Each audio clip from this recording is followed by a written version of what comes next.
Oh, the hand here, just so I can't see what you're doing.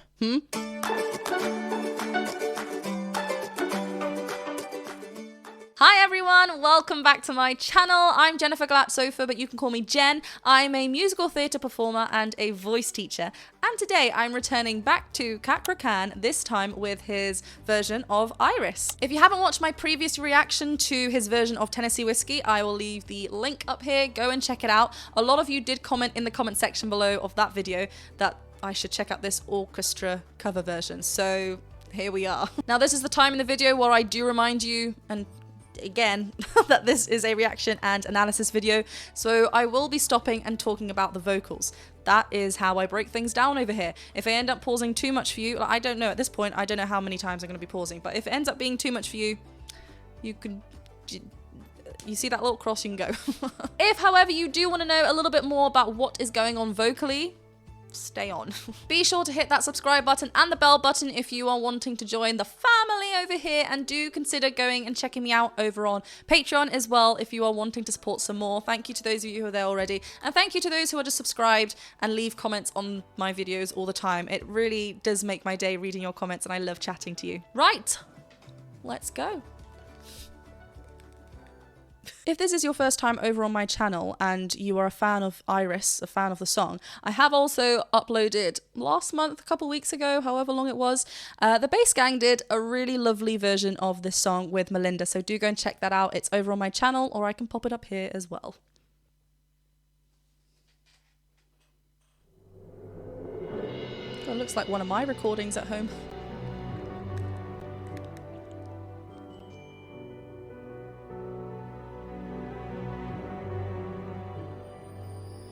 And I give up forever to touch you, 'cause I know that you feel me somehow.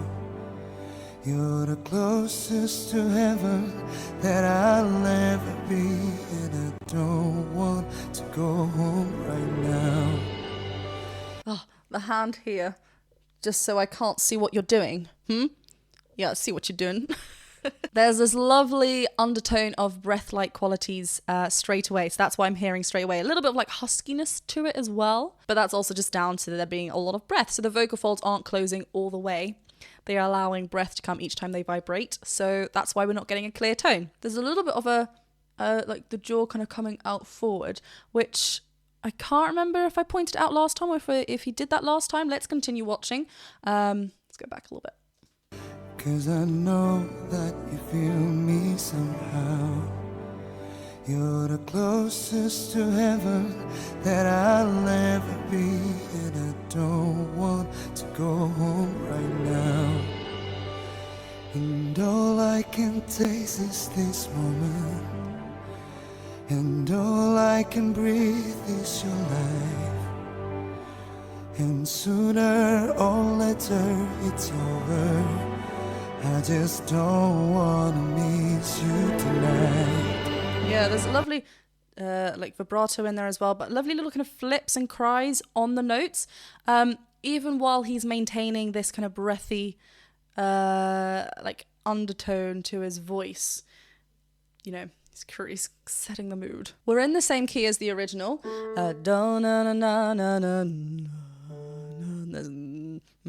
No.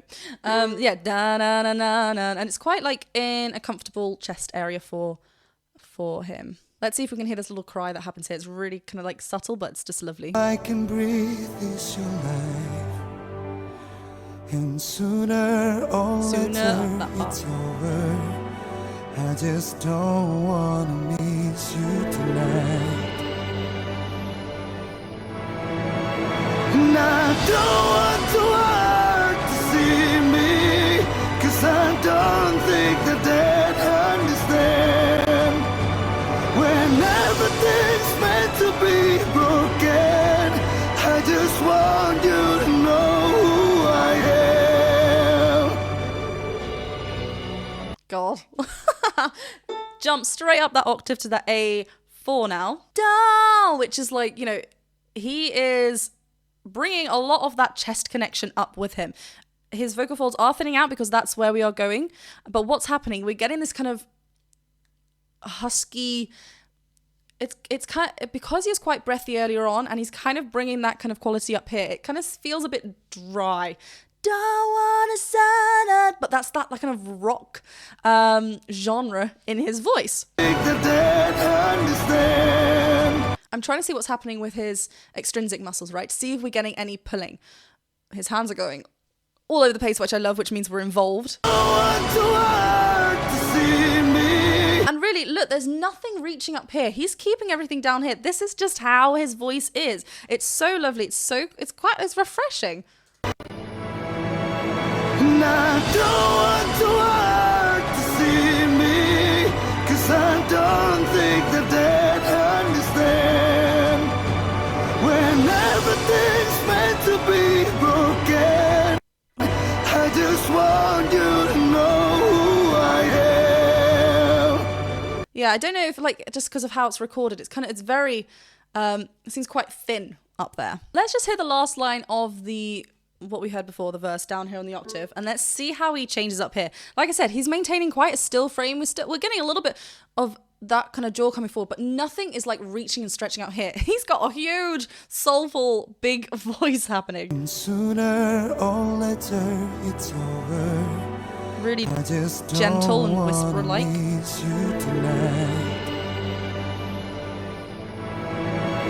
And I don't want to hurt to see me, 'cause I don't think that they'd understand when everything's meant to be broken. I just want you to know who I am.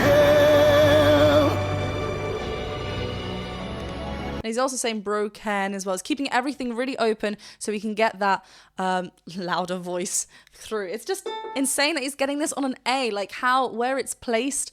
And he's all this distortion and that grit, it is his kind of attractor state. That's kind of what's natural to him. So he's not adding, he's not squeezing anything here. Nothing is like squeezing. It's all happening because of the way he sounds when he talks as well, and like how he is as a speaker. He's adding it on top of the great sound that this belt sound that he's creating.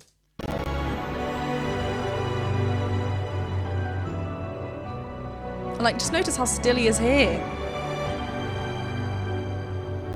And you can't fight the tears that ain't coming. Oh, he's a lot clearer, The moment of truth clearer toned here. in your eyes. And everything seems like the movie. Yeah, you bleed just to know you're alive. And I don't want to hurt to see me, 'cause I don't think that they'd understand when everything's meant to be broken. I just want you to know who I am. He's getting a little shake with his vibrato as well. That could mean that there's a little tension somewhere. But apart from that, like I said, he's not reaching for any of these notes. These notes are there.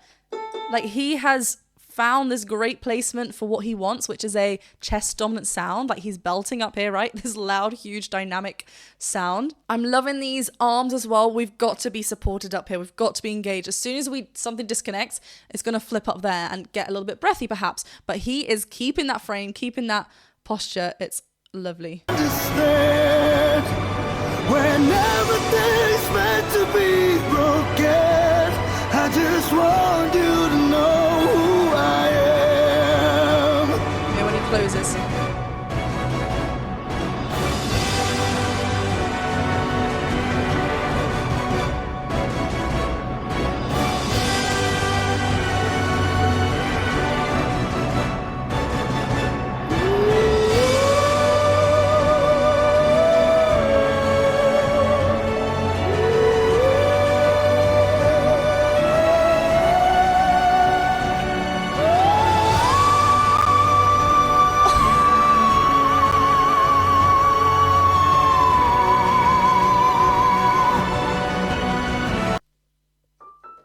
The D6.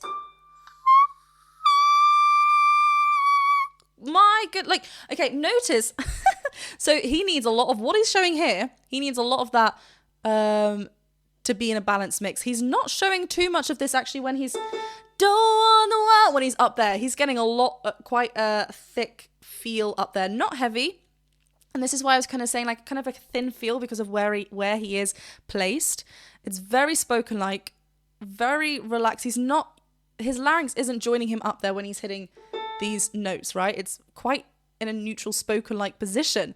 And he's maintaining that as he kind of belts those notes out. Up here, a completely different setting. He's using his head voice now, going into some whistle territory up here. And what's nice as well, we'll listen to this all again. When he starts this head voice kind of little section, it's kind of on a little bit more of a closed vowel. As he gets higher, he's opening a little bit more. So you can maintain that balance that he wants, and he's not going to like flip into it being a bit breathy. He's maintaining that closure. Stunning.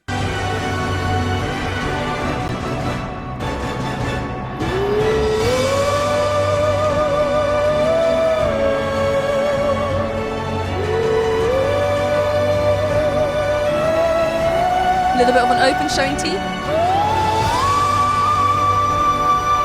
He's sending that voice forward.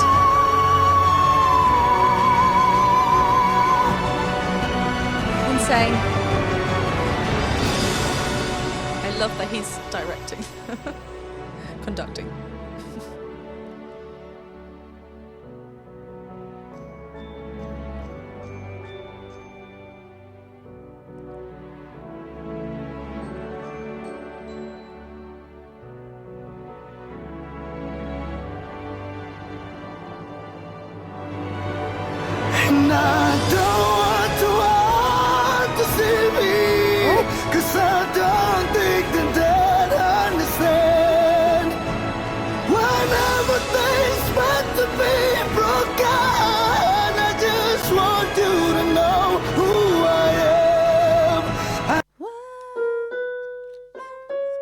He is hitting a B and a C sharp up here. This is a completely different, like, I love that he kind of modulated down a semitone, but it's like we knew he had this kind of distorted, rough, rocky kind of sound in Tennessee Whiskey, but there's something else like here, these notes that he's hitting, he's got to have that lighter feel to it, right? It sounds very, if you are to try and replicate this, you might feel like it's quite like dry and not like squeezing and pulling. He does not look like he is in pain. He has found this. It is his way of singing and it feels natural to him. It will be interesting to hear how he talks after. And, you know, we've got to be very careful when we're singing like this day after day after day because it's very high impact on the vocal folds, especially up there, right? We've got to make sure that we've got that safety in us and that support within us. Here in this version that we're looking like in this video now that we're looking at, he seems very in control of what he's doing. He knows where he needs to go. There's nothing like that's causing extra tensional strain in his positioning of his mouth and his body, like apart from that one little kind of tremble that we had a little bit there, but otherwise everything is so solid. And I don't want to like that arm, I love it. 'Cause I don't think that they'd understand when everything's meant to be broken. I just on the word broken, his voice kind of breaks, ironically. Everything's meant to be broken. And as he's coming back down, it seems like it should. This is why you've got to be very careful when you're working in this kind of, rather than going to this quality straight away, find it on that clear tone, find it in that great like placement and balance, then add what you want to add. You know, if we want to be singing for the rest of our lives, we've got to make sure we got to look after our instrument. understand when everything's meant to be broken. I just want you to know who I am. I just want you to know who I am. I just want you to know who I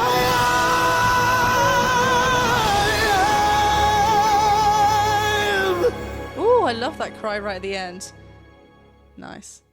Yeah, as I mentioned just before, we've got to just make sure that we are still, there's a lot of kind of constriction happening to get that sound. And we don't want it, that can happen at the vocal folds, but after some time it might wear it out. We want it to actually happen. We've got some false vocal folds above, right? I know, what a name. We've got our true vocal folds where we're talking now, and then above we've got false vocal folds, which really helps with adding some distortion. That's what's happening here. We don't want it to affect and tire out our vocal folds, because that is our speaking voice, right? So we've got to do it safely. Well, I mean, that was just emotion after emotion after emotion. It is incredible what his voice can do, and like I said, it will be really interesting to hear him like talk after this to see what was going on. It's kind of, sometimes it's difficult to hear, which was nice about Tennessee Whiskey, because he was kind of talking in between, so you can kind of hear that it is his voice, but he's, you know, including it in his singing. And actually when he talks, he's got this really lovely clear voice. Nothing feels like it's straining. You know, you can achieve this distorted grit and still be able to talk. You want to be able to talk after and it not be painful. Start off by finding that clear connection. That's what I always kind of want to go for, and then start applying different, you know, the cherry on the top, whatever kind of flavor you want to add to it, rather than kind of go for it straight away, because you might end up hurting yourself. Thank you very much for watching this reaction and analysis video. If you did enjoy it, please go ahead and click that subscribe button, the bell button, and the thumbs up button. The link to my Patreon page is also in the description below, and I'll see you very soon for another video. Bye!